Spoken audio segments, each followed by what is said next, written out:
आलू गोश्त हर कोई बहुत अच्छे से नहीं बना सकता। मेरी दादी बनाती थी कसूरी मेथी वाला आलू गोश्त, ये इतना ज़बरदस्त बनता है, इतना खुशबूदार होता है कि जब ये बन रहा होता है ना तो पूरे घर में खुशबू फैल जाती है।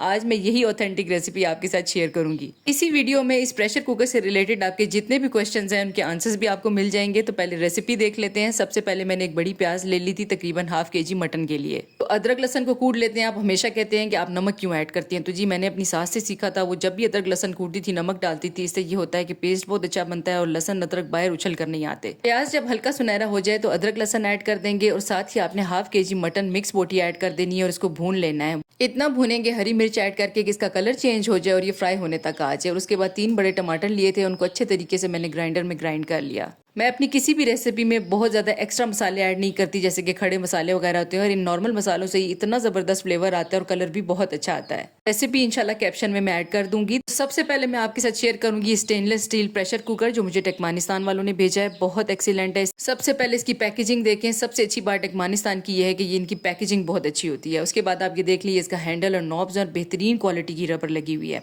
तमाम एक्सेसरीज और कुकर के हैंडल आपको साथ दिए जाएंगे। हैवी बेस के साथ स्टेनलेस स्टील ये कुकर है और इसमें आपको 2 चीजें दी जाएंगी। एक पैन आपको मिलेगा 4 लीटर का, एक 6 लीटर का। इसके अलावा आप अपनी फैमिली के हिसाब से ले सकते हैं। इसमें 5 लीटर एंड 7 लीटर भी आता है। दोनों cooker heavy base stainless steel के साथ है और मजेदार बात यह है कि ये एक ही लिड आप चाहें तो 4 लीटर वाले कुकर पे लगा के बना लें, और अगर आपने कोई ज्यादा चीज बनानी है तो आप इसको 6 लीटर और 7 लीटर वाले पे भी लगा के बना सकते हैं। और इनके साथ आपको स्टीमर का ऑप्शन भी दिया जाता है। ये भी स्टेनलेस स्टील है, बहुत एक्सीलेंट है। आपको स्टीम रोस्ट बनाना हो उसके लिए भी बहुत अच्छा है। तो प्रोडक्ट का लिंक मैं ऐड कर दूंगी, आप बाय करना चाहें तो यहाँ से बाय कर सकते हैं। मटन की अच्छे तरीके से भुनाई जा रही थी। मैंने कहा चलें जी इसके साथ जो हमने आलू ऐड करने हैं ना वो भी ऐड कर देते। तो मेरी दादी जो बनाती थी ना वो हल्दी में पहले आलू को इस तरीके से अच्छे से फ्राई कर लेती थी। इससे कलर भी बड़ा ही अच्छा आ जाता है और टेस्ट भी बहुत अच्छा आता है। तो बस ये देखिए मटन अच्छे से भून चुका था और जो हमने आलू फ्राई किए थे ना वो साथ ही ऐड कर दिए। मटन जो मैं लेके आती हूँ बहुत ही जल्दी गल जाता है, इसीलिए मैंने इसको पहले फ्राई कर लिया और आलू साथ ही ऐड कर दिए थे। लास्ट में आपने कसूरी मेथी लाजमी डालनी है इसको दम लगाने से पहले।